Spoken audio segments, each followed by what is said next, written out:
Good morning. It is a pleasure to be able to be here talking to you virtually and be part of this conference.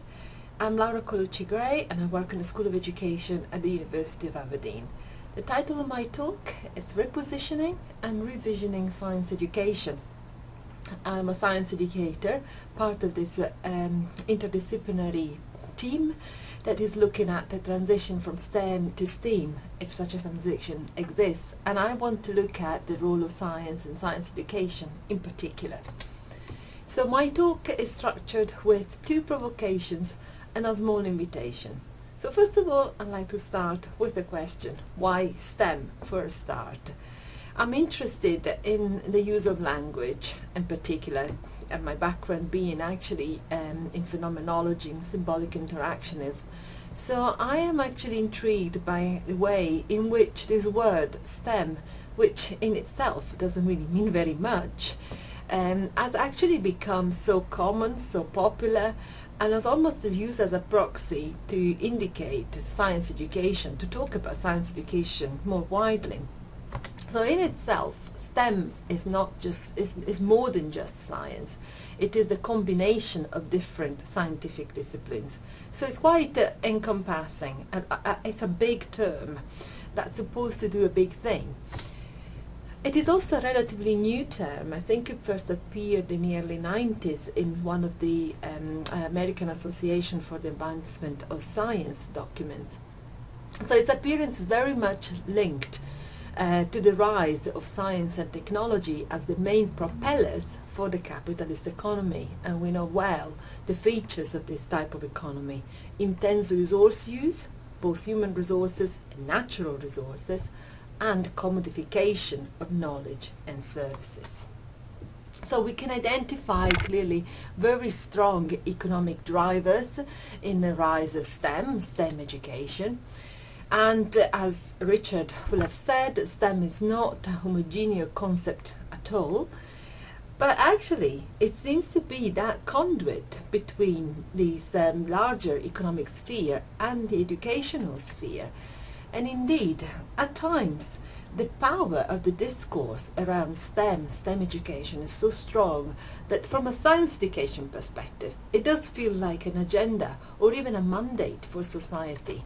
So I was actually playing a little bit with these images of economy, society and education, and I kind of came up with the idea that actually sounds a bit more like a quango, STEM education, a quango, such an arm's-length body funded by the government departments but not run by them. And I would like therefore to think or be tantalized by the metaphor of this dance, the tango dance that takes place between these three players: society, education and economy. And I would like to add a fourth one. Here comes my first provocation, which is the environment. So understanding STEM requires, I would say, a critique of knowledge in the global capitalist economy with its commodification elements that we can see here. Now, I was at the IRA conference in Chicago in 2013 and I was struck by this picture. It shows the progression of sort of success of people that started studying science at elementary school, and then we see that at the very end, very few gain a PhD and eventually take up a career in science and technology, which is appropriately branded as a STEM career. So we can see here the clear overlap between the metaphors of the oil pipeline and the educational process, just in line with what I was saying earlier about this overlap between economic drivers and languages and discourses and metaphors that we then find in education, which we may want to be a bit more critical of, and that's where I would like the arts to come in, to invite them in, as this is my second provocation. So STEM in different curricular traditions actually does speak of different agendas. Indeed, if we go back a little bit in the science education literature, Robbie Miller in 1998 was talking about curriculum that in science that would lead to the informed citizen. We were at the time when educators were very concerned about pupils being disaffected with studying science. And also, more broadly, in society, there was a very strong concern about the risks that were being posed by science technology. Ulrich Beck at that time brought the risk society. So there was a need of remarrying or bringing back together science and society in a sense, because as a big strong enterprise, science technology do need the support of the public, do need the taxpayers. So in the informed citizen argument, there was this notion that it was no longer sufficient to prepare pupils to take up scientific careers and become the future experts, but it was important to bring a wider sector of the population along to prepare the lay people, in a sense, more for taking part in discussions around science and technology and understand science better, so that they could provide their support. So this was the whole movement of the public understanding of science. Now this view was counteracted in sociology of education by Young and Muller, that was saying that actually what we talk about in terms of science and technological education is giving access to powerful knowledge. It is knowledge which has been produced for a particular sector of society, continues to be transferred at that particular level, and in fact it is within this sort of corner of the literature that we find other science educators that looked at science capital, for example, in the works of Louise Arches and others. So they were criticizing the idea that you could actually have a curriculum with a bit of knowledge and a bit of skills, because in the end it would always be the same people that would progress along the pipeline, because it would be the people with the science capital. So this gave rise to another position in science education, which is the critical and political one. And for example, Gustave Seba quite recently was really recognizing that science and technology are the most significant means for directing economic development. And because of that, they are also very powerful ways for affecting modes of living. So from an education point of view, we could actually take science and technology as a place for starting a sociological and cultural and educational revival. And this is really my provocation. This is really what I would like to look at, the arts, and whether that might give us that possibility. So depending on where we sit on a big large map of curricula, we may have very different responses as to where the arts might sit. So if we are in a sort of informed citizen position, science is this big large body of knowledge that people need to access, need to understand. The arts might be used to entertain and to enthuse, to make accessible, but at the end of the day it is about trying to grapple with a body of knowledge which is produced by some people somewhere that somehow does not relate with people in everyday life. A second position is that of using the arts to provoke, to affect emotionally, to deepen understanding eventually, with what is basically a process of knowing. So this position is very different. It recognizes, yes, that there is a landscape that has been laid out by many centuries of scientific and technological implementation and innovation and so on. But it does allow people to actually travel that landscape, walk along that landscape with a particular position, a particular perspectives. So it is a much more dynamic knowledge which is also contextualized and can be reinterpreted in the time and the place that is more appropriate. These two sort of approaches to thinking of scientific knowledge are apparently exclusive. Clearly they seem to be completely irreconcilable. But I would like to perhaps take another step further into understanding the nature of science and see to the extent to which actually these two approaches, static dynamic, might be seen as complementary. So what is the nature of science? Ellerton in 2014 talks about the philosophical and practical understanding of the processes and reasoning of science, including its nature as a very human endeavor. So this position is very interesting because in fact we have observed some major cultural and historical shifts in the history of science. But its very nature, science is embedded in the lives and the processes of society, particularly in the past 100 years. The oil economy, the globalization, the large-scale socio-environmental transformations have actually completely changed the epistemological landscape.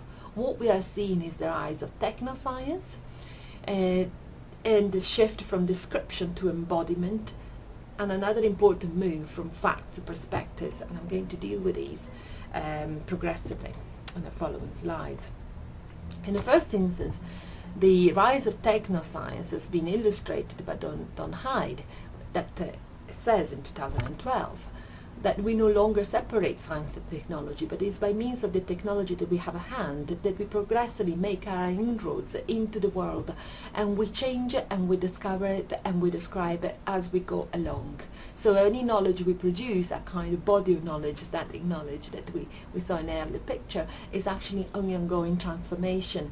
And indeed we can see how in a kind of epistemological realm, the rise of new disciplines and new fields of inquiry which are interdisciplinary and are actually interested and connected with the type of technologies that we have at our disposal. So the bio, the micro, the nano sciences are the way they are because of the technology that we are now able to manipulate thanks to the oil economy and the globalization and so on.